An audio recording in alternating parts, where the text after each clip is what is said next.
मैं खुशी आपका स्वागत करती हूं यूपी न्यूज 24।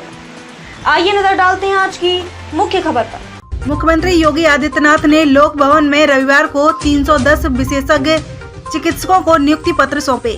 साथ ही 15 जिलों में BSL 2 लैब का लोकार्पण किया।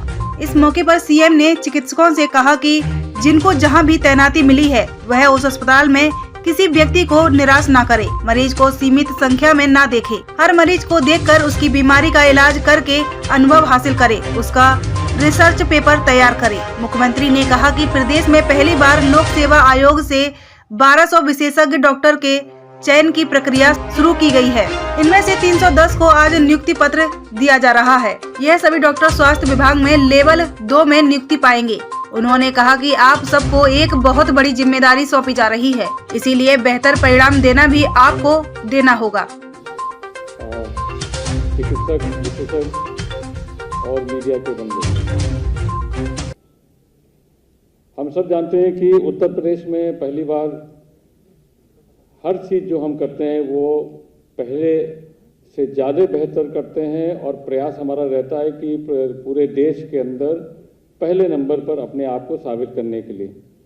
इसलिए एक बहुत लंबी समस्या को देखते हुए और कोविड मैनेजमेंट के बाद, कोविड की वैश्विक महामारी के बाद जो प्रबंधकीय व्यवस्था हमने की उसका सराहना, उसको पहली बार कई प्रकार के हमने अलग अलग तरीका ढूंढे और पहली बार उसका नियंत्रण जिस तरह से हमने किया उसका एक मिसाल बना पूरे देश के अंदर। और उससे हमने जैसे जैसे आगे बढ़ के अपनी सुविधाएं को बेहतर करने का प्रयास किया, जिसमें हमने विभिन्न प्रकार के अस्पतालों का आधुनिकीकरण किया, उपकरण कराए, स्पेशलिस्ट की तैयारियां की, उसी के अवसर पर हमने आप जैसे विशेषज्ञ को भी एक नियमावली बना के, एक केडर बना के लोक सेवा आयोग के माध्यम से आप लोग का चयन करने का एक व्यवस्था किया।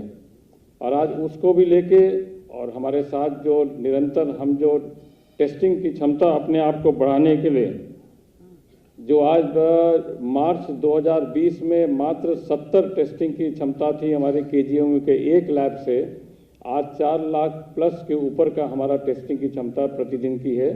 और इसी श्रृंखला में कि ये संकल्प माननीय मुख्यमंत्री जी के निर्देशन में कि हर एक जिला में हमारा एक BSL 2 लैब लगेगा, इसी श्रृंखला में आज हमारा 15 लैब और आज जुड़ रहे हैं और 15 और हमारे जो बाकी रह जाएंगे वो भी बहुत जल्दी उसको भी हम लगा देंगे।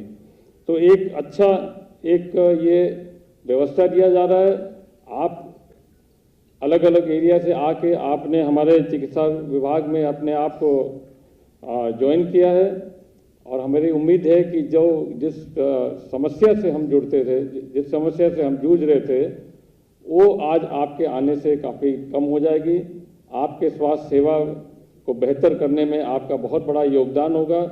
और आपने स्वयं देखा होगा कि जिस पारदर्शिता के साथ में लोक सेवा आयोग के आने के बाद जिस तरह से आपकी काउंसलिंग कराया गया और आप स्वतः, मैं स्वयं आप लोग के बीच में बैठा भी था और आपने देखा भी था कि जिस तरह से आपने स्वयं अपना चयन उन जनपदों में, उन सामुदायिक स्वास्थ्य केंद्र पर बिना किसी हिचक के, बिना किसी दिक्कत के आपने दिया। ये एक नया तरीका, एक नया पहल उत्तर प्रदेश में किया गया है जिससे हमारे स्वास्थ्य सेवाएं।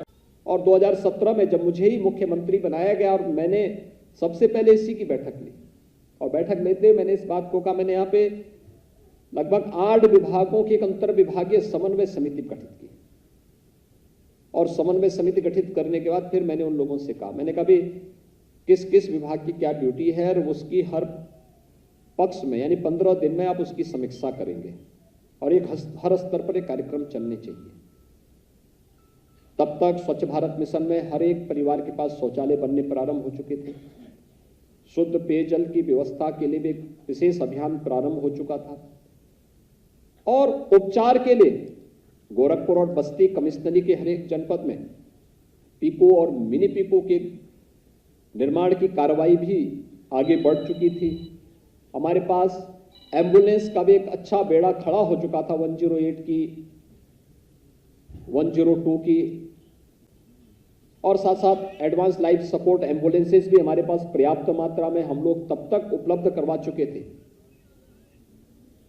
आपने देखा होगा कितना व्यापक प्रभाव पड़ा।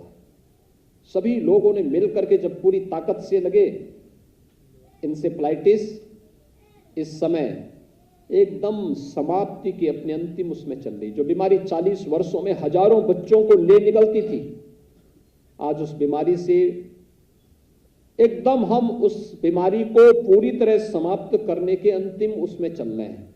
यानी अब एक दो मामले आ रहे हैं।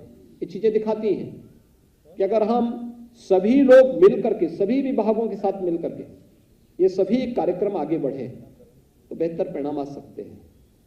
और मैं बार बार इस बात को गोरखपुर के चिकित्सकों से कहा, मैंने कहा इस पर काम पहले भी हो सकता था।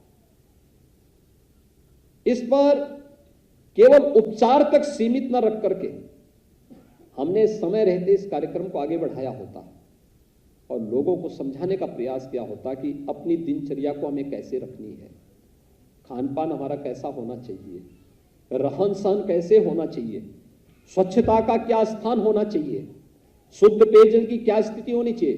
क्योंकि पूर्वी उत्तर प्रदेश में